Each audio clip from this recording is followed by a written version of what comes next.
Hello and welcome back to the channel. In this video we're gonna be looking at Star Wars The Black Series Han Solo Mimban from Solo a Star Wars Story movie. Now this is a figure that was released back in 2018, and out of all Black Series figures that were released from this movie, this is the only one I really wanted for my collection. And so it took me 5 years to finally find this figure for a good price on AliExpress, out of all places. It arrived a few days ago and I'm so excited to have it, and I decided to make a review. So let's take a look at this guy. It's a body that Hasbro reused a few times by now. They used it for Morak version of Mix Mayfield and Din Djarin, but this Han was the first one, and he's coming with more accessories. For his accessories, he comes with this helmet and goggles, and both of them are removable. He comes with this breathing apparatus that has these tubes that peg into his back. He comes with a plastic cape that is sculpted really good,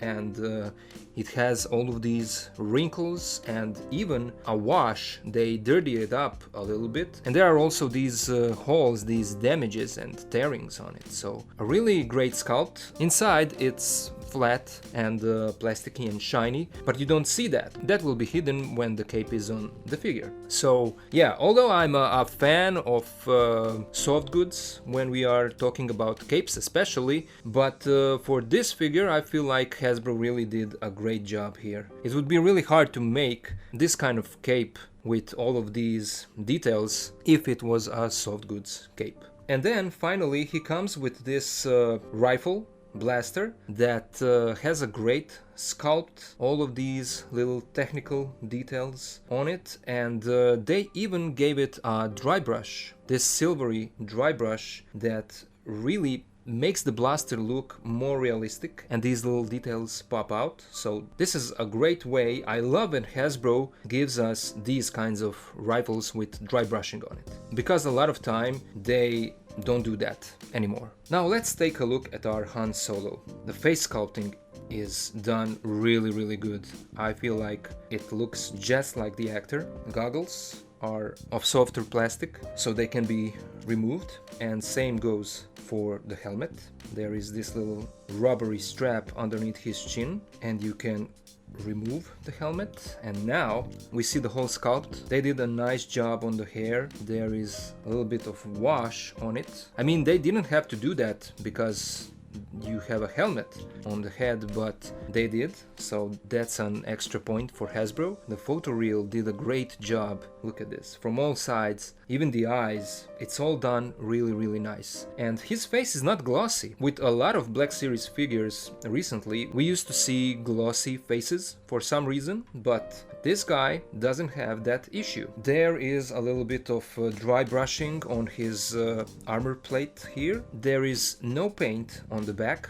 It's flat, but it's meant to be used with the cape. And here we see those two little holes that the breathing apparatus would be pegged in. There are sculpted wrinkles on his tunic and also on the sleeves. We have some details in his armor, a red insignia here. The belt is done also really good. Down at the legs we also see a little bit of dry brushing and a transition in color here, so that his feet look like they are dusty because he was on a battlefield. It's an older figure, so his legs have these pins, but his arms are a newer type of arms. Let's now look at his articulation. The head is on a ball peg. It looks like it's a bit limited in its movement. There is some wobbling from side to side. You can turn it 360.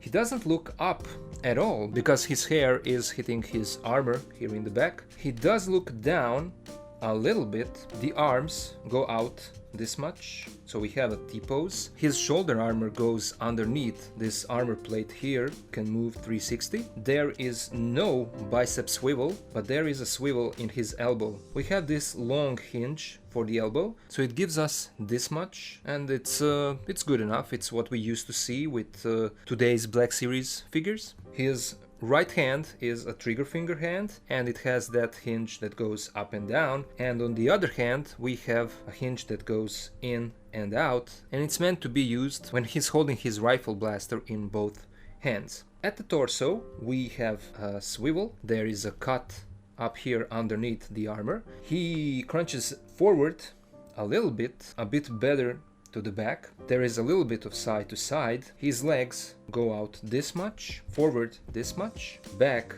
this much. There is a thigh swivel, double jointed knee, no boot cut. His feet go back this much and forward this much, and then we have a nice generous ankle pivot and the peg hole at the bottom of his feet. Here is our Han Solo almost fully armored up, and a great thing with this figure is that because of all of these accessories that come with it, this helmet and goggles and that breathing apparatus, it's great that they are giving you a few different options for displaying this figure, because yeah, you can have him as Han Solo from the movie, but you can also have him as a simple Imperial trooper for your Imperial display, because you can put his goggles down so only a small portion of his face will be visible, or you can even use that breathing apparatus and then the whole face will be hidden, like this. And so see, this is also a great look and you practically get a different character for your shelf. I have to say again that I'm not a fan of plastic capes, because it can be hard to use, because when you get a piece of plastic like these tubes and then you have another piece of thick plastic like this cape that has to go over the shoulders and it all kind of bunches up because it's layer on top of layer, it can look a little bit clumsy, you know, but I mean, it is what it is. There are pros and cons with every option, either with plastic cape or with soft goods. Each of them has their pluses and minuses, but me, I'm someone who prefers soft goods for capes. Let's now compare our Han Solo with some other figures. Here he is with the Black Series Darth Vader and the Black Series Imperial Stormtrooper. Here he is with the Black Series Din Djarin and the Black Series Return of the Jedi Boba Fett. Here he is with Bandai model kit Darth Vader with custom soft goods and the SH Figure Arts Return of the Jedi Luke Skywalker. Here he is with Mafex The Empire Strikes Back Boba Fett and NECA Mirage Teenage Mutant Ninja Turtles Raphael bootleg from AliExpress. All in all, this is a great figure and I'm happy that I finally got it for my collection. As I said, out of all Black Series figures that came out for this Solo movie, this is the only one that I actually wanted for my collection, but I wasn't able to find it for a good price for 5 years. And I guess that at first I was not a fan of that Solo movie, but in time it kind of grew on me, and yeah, I still don't think that I need any of those other figures, but this guy will be a great addition to my Imperial figures. So I'm really happy that I was able to find it. What do you guys think about this figure? Do you have it? Are you on a hunt for this guy? What do you think about the sculpt and everything? Let me know down in the comments. Stay tuned for a posing video of this guy. I had a lot of fun posing him, and that's all I wanted to say for this video. Thank you all for watching, thank you for being here, and I'll see ya in the next one.